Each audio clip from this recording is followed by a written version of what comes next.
안녕하세요. 역사를 사랑하는 박사입니다. 오늘은 태평양 전쟁 중 하나인 과달카날 전투에 대해서 한번 알아보겠습니다. 과달카날 전투는 곤도 제독의 이함대는 사전 항공 정찰에서 64 기동부대 미 해군이 전함을 못 보던 함정의 중순양 함으로서 접근하는 바람에 미 해군이 전력을 우습게 봤다.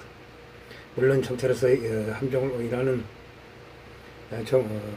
종종이 있는 일이다. 미 해군이 전함 특히 사우스타 코타는 런던 해군 군축 조약의 제한을 받은 상태에서 최대의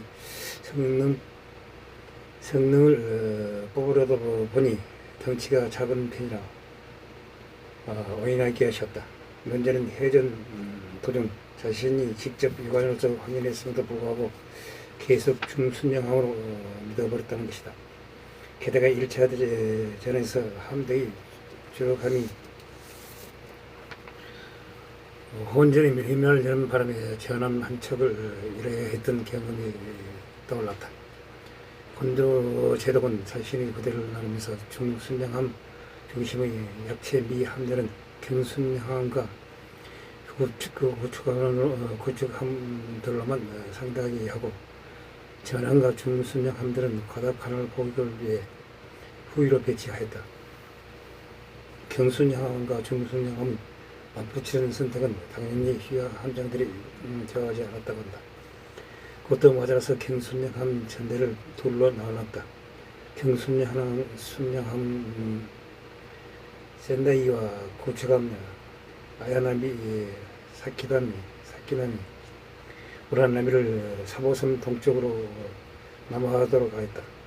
양순양함 나가라와 고축함 시라유키 하츠유키 3일간에 이나지만은 사보섬 서쪽으로 진입하도록 하였다. 그리고 본인은 중순양함 아타코를 기함으로 삼고 전함 기시마와 중순양함 타카오 그리고 남은 미과 함대의 생존한 고축함 사짝과 원래 데리고 있던 고축함 아사쿠모와 데르주키로 함대를 이뤄 포격을 한다라고 명령하였다. 경순양함 전대 뒤에서 항해하기로 했다. 덧붙여서 경순양함 전대에게는 함대가 오기 전에 네 함대를 일소하라고 지시를 내렸다. 하지만 멘탈이 좋지 않았던 것은 일본이 곤도 제독만이 아니었다. 윌스 리 제독의 육사 임무 부대 역시 전투에 임하기에 전부터 몇 가지 문제가 있었다. 우선 고축함 사척은 남은 연료 순위로 뽑혔던 탓에 사실상 16 임무 부대의 각 고축함이 전내에서 무작위로 차출된 셈이었다. 함장 안에 서열 정리가 되지 않았다고 한다. 사실상 태평양 함대의 전함은 참고하던 리 제독을 앞에 두고 그 건에 대해 언급을 할 만큼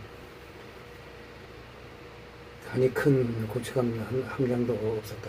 두 번째로는 전함 함장들 사이에 미면 신경 다툼이 있었다. 워싱턴의 함장 클랜 데이비스 해군 대령과 이 해군 소장은 자타 공인 수함 계례와 경험을 쌓아 올리던 실전파 장교들이었다. 그리고 사우스타 다코타급 전함은 워싱턴 즉 노스캐롤라이나급 전함보다 최신 예함이었다. 전함 전문가들이었던 함장 및 제독들은 극성맞는 피드백을 받아서 노스캐롤라이나급 전함 2척을 추가로 건설한 대신 최고의 설계에서 건조한 계량이었다. 그런데 그렇게 태어난 사우스 다코타의 초대 함장 토마스 개치 대령은 적지 않는 장교 이력을 해군 군사법원과 미국 해군 상관학교에서 행정과 참모부 경력을 쌓은 장교였다. 당연히 데이비스 대령이 개치 대령을 좋아할 리가 없다. 리 제독은 레이더 지형 사격 연구를 데이비스 대령 및 워싱턴의 포술천 주특기 부사관들과 함께 연구하였다고 한다. 두 사람이 모두가 레이더 및 보술에 대한 전문성만큼이나 그 사이도 돈독하였다. 그리고 리 제독은 캐치 대령의 난처한 처지를 이해하고 감싸주었다. 물론 사우스 다코타가 산타크루즈 해전에서 엔터프라이즈 대신 대공 관제를 맡았다. 침착하게 임무를 수행한 결과 평탄은 졌던 점도 제독이 그리했을 것이다. 그리고 리 제독에게는 다행히도 캐치 한 명은 상당한 인격자였던 데다가 사관 학교에서 보수를 강행한 경험도 있었다. 사우스 다코타의 초대 함장이라는 유리한 이권도 자원기에서 함장 자리를 폭고쳐서 따낸 것이 아님을 보여주었다. 사우스 다코타의 승조원들에게 깊은 신뢰를 얻었다고 한다. 그리고 두 사람 모두를 통제할 수 있는 엄청난 카리스마가 깃든 이 제독이 있기 때문에 2차 과다카날 해전, 제1차 해전과 지구 구성에서 나쁜 공통점이 있음에도 불구하고 비극으로 끝나지 않았다. 한 가지 재미있는 점이 있다. 이런 식상물림 출신 인사는 유령을 하더라도 융통성 없고 원리원 뜻대로 수행하는 성격이라서 사직감이 강하다. 그런데 캐치 대령은 오히려 그런 것과는 거리가 멀어서 부하들을 유연하게 풀어준 편이었다. 그래서 사우스 다코타는 승조원들의 실력과 정권은 좋은 대신 청소나 세탁, 샤워에는 서울의 한 함선이나 승조원들의 청결 상태는 개판이었다. 세 번째는 미 해군 어뢰장과 교전을 뻔한 일이었다. 스진술했듯이 14일 새벽에 미카와 함대 일본 중순양함에 무모한 도주를 했던 기회 때문이었다. 미 해군의 어뢰장들은 굉장히 민감했다. 어뢰장들을 대응함을 발견하고 호출부를 물었지만 미 제독은 아직 못 받았다. 기다려달라고만 말했다. 64 임무부대는 북상하면서 별도의 호출보를 받지 않는 상태였다. 하지만 어뢰장들은 즉시 불칠한 태도를 드러내며 워싱턴과 사우스 다코타를 향해 내격 침도를 잡았다. 성질이 폭발한 리 제독은 리 제독의 변명을 알고 있던 지인이기도 한 어뢰장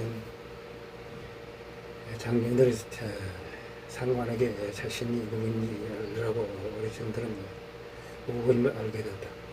64 임무부대는 호출부대를 받았다. 이 해프닝으로 현재는 행정 업무를 처리할 시간이 가뜩이나 부족하였다. 다음 그 대신하기에는 못하지만 함대 모든 사람이 리 제독의 성질을 알게 되어서 제독이 어떤 사람인지 잘 모르는 고추하는 함장들도 제독의 명령에 절대 복종하게 된다. 1년의 해프닝이 끝나자 리 제독은 함대를 단명지기로 구성하기로 하였다. 고치감 사척을 앞세운 뒤 그 뒤를 기하는 전함 워싱턴과 전함 사우스 다코타가 뒤따르도록 하였다. 과다칼날 섬 북쪽 해역에서 북서쪽으로 항해를 시작하였어. 참선 서쪽 방향으로 나가기로 하였다. 11월 14일 오전 곤도 함대는 근무를 마친 뒤 남하하였다. 미군 항공 세력권으로 진입하며 잔점 한 대가 합류하였다. 그 과정에서 아침과 저녁에 한 번씩 미국 사람들에게 추구가 당하였다. 그러게 실력이 되자 곤도 제독은 상승한 바와 같이 함대를 먼저 전개하였다. 반대로 64 임무부대는 모델에 근무 중이던 기시마를 내격하려 했으나 결국 의뢰를 쏘지 못한 잠수함 사라우트로부터 보고를 받아서 일본 함대가 있음을 알았다. 저녁에 곤도 함대를 어뢰 오발로 공격한 잠수함 플라잉 피시로부터 아직 무슨 보고를 받지 못했기 때문에 곤도 함대의 위치를 정확히 몰랐다. 워싱턴의 GSG 레이더로 4번 동쪽 즉 미 함대의 북쪽에서 접근하던 샌다이 함대를 포착하고 일본 사람들은 샌다이가 순순양할 거라고 생각하였다. 잠시 시간이 지나고 샌다이의 함령을 사우스 다코타의 겐시가 발견하자 밤 11시 17분 워싱턴과 사우스 다코타가 일본 함대에서 앞장서 항해하던 경순양함과 샌다에게 이들을 이용한 선제 족보 사격 도움에 카나칼로스 서쪽으로 항해해서 남남 서쪽으로 변침한다. 하지만 일본 함대는 피해를 입지 않았다. 아야나미를 제외한 모든 배가 반전하여 북쪽으로 도망쳤다. 그 결과 샌다이 함대는 사고선을 들리며 레이드로부터 아야나미를 포함하여 리처럼의 탐색에서 벗어난다. 샌다이 함대가 조하기 전에 리 제독은 북쪽함 전대를 서쪽으로 즉 사고섬 서쪽항으로 항해하도록 지시했다. 제독의 의도는 미 전함의 예상은 진도의 구축함을 진행시켜서 적 함대의 세력을 노출시켰다. 가급적인 적의 공세를 뒤집어 써서 예방을 끌어가는 비장한 것이었다. 이 해군은 아직 몰랐지만 그 방에는 나가라 함대가 있었다. 더 가까이는 아야나미가 있었으며 제독으로부터 작전 인도를 실습 전열을 받은 사적인 미 구축함은 아야나미에게 금시에 발견됐다. 밤 11시 22분부터 아야나미 유도를 받은 경순양함 나카라와 아야나미 그리고 나카라 함대의 고추감 사책 전부로부터 30일 발의 93식 의뢰를 도발한 선제 공격을 받았다. 여기에서 프레스턴 로키가 폭력으로 격침되어 불타올랐다. 배낭은 산소 의뢰에 맞아 한겹 바로까지 선수부가 날아가 버렸다. 남은 한 척이 그 윈도우 엔진실에 비격됐다. 격침된 배에서는 반수 이상이 식사했다. 생존자들은 구멍 보트를 내려서 비해병대 은행 칼날로 내려쳤다. 배낭의 승조원들은 난간짐을 쓰면서 미 제독의 시작 항로로 항해하였다. 그 위는 그 곁에서 느릿느리게 전진하였다. 사책의 구축원들은 과한 대가를 치렀지만 미 제독이 원하던 목표를 모두 달성하였다.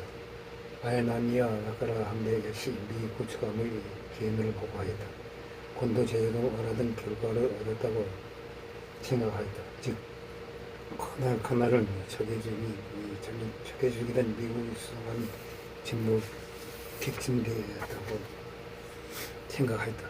굉장히 포격 정패를 시작하며 남아하였다. 그와 동시에 워싱턴과 사우스 다코타는 미 구축함들이 소토화된 해역으로 진입하였다. 하지만 아야나미를 포함한 곤도 함대는 미 전함대의 중순양함이라고 생각하였다.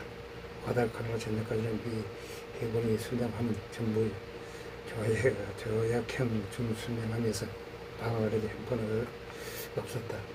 사람들이 앞서 교전에서 가스로 상전한 순양함들이라고 믿었기 때문에 아야나미는 어뢰를 모두 소진했음에도 불구하고 과달카나 사고의 근저 속에서 항해하던 전함 워싱턴에게 한포 사격으로 전면 도전했다. 하지만 아야나미의 몇 안 되는 포격은 어둠 속에서 숨어있던 워싱턴을 나왔다.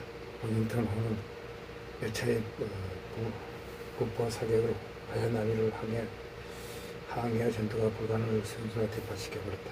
이제 양측의 군대는 서로 마주오고 있었다. 아야나미가 격침된 즈음에 사우스 다코타에서 정전이 발생했다. 사우스 다코타의 엔진식 즉 집중 방어 부위 안에 있던 배전반에서 갑자기 차단이 돼갖고 전력이 차단되었다. 전력을 많이 차지한 장비들이 하나 타분되었다. 레이더 사격 통제 시스템 탄약구에서 보관까지 탄을 올려주는 양탄기 포탑을 해제시켜주는 모터 통신 장비 그리고 함대는 몰라 한 바퀴 비추는 서치라이트나 발광 신호용 전까지 미국의 전함을 모습 켈러라이트급 전함부터 상당히 많은 설비가 전장 기기로 대체되고 자동화됐는데 발전기 꺼진 상황에서 모두가 토기되었다. 하지만 유입식으로 움직이는 키가 오로지 기계만으로 움직이는 엔진은 살아있었다. 미군 함선에서 상대 연락수단으로 고전 지식 전화기 정교한 공습 시스템부터 되었기 때문에 지휘가 불가능한 상태까지 다다르지는 않았다. 그 덕분에 사우스 다코타는 인연이 장님이 된 상황에서도 위험하게나마 야간 항해를 할 수 있었다. 캐치 함장이 인격적으로 행동하여 왔기 때문에 함장이 서병의 정전이 원이었던 운전수치 미준수로 인한 함선을 즉시 복구해왔다. 하지만 엔진실 배전문을 제대로 복구를 하면 고압의 전기를 생산하던 엔진실 발전기를 멈춰야 했다. 그러려면 사우스다코타가 멈춰서야 하였다. 캐치 함장은 본인의 거리에서 자신감이 부족했고 마리가 오가는 교전 속에서 전함을 멈춰 세우는 위험 부담도 너무 컸다. 그래서 배를 멈추지 않으면서 배전문을 수리하라고 지시하였다. 어둠 속에서도 워싱턴을 따라 항해하기로 결정한다. 하지만 수백명과 CPO 노력에도 불구하고 배전반이 차단기는 다음날 새벽까지 복구되지 않았다. 밤 11시 35분 이 전함들이 미국 저감이 불타오르는 수역에 도착했다. 리 제독과 데이비스 함장은 명성한 저항으로 전함이 워싱턴을 밀겨 불타오르는 고추항을 온편에 두도록 자살해야 했다. 불길과 산 사이로 항해하며 워싱턴을 그림자 속으로 숨겨 섞였다. 반편 뒤쫓아오던 사우스다코타는 정전의 레이더를 쓸 수 없었다. 견식의 음성 경고에 의존하며 항해하던 상황에서 불타오르는 우측함들로부터 가까스로 붙었다. 어제 나오던 배런과 충돌을 뻔하였다. 사우스다코타는 충돌 시기에 암묵적인 규칙과 따라 우회전으로 선회해서 충돌을 피하였다. 그러나 그 방향으로 옮겼더니 같은 방향과 정반대했다. 결국 사우스다코타는 불길을 등지고 항해하게 됐다. 그 결과 온도 함대의 키리시마의 개인시는 야야나미를 격침시켰다는 미국의 잔전 승량함의 슐렛을 쉽게 발견하였다.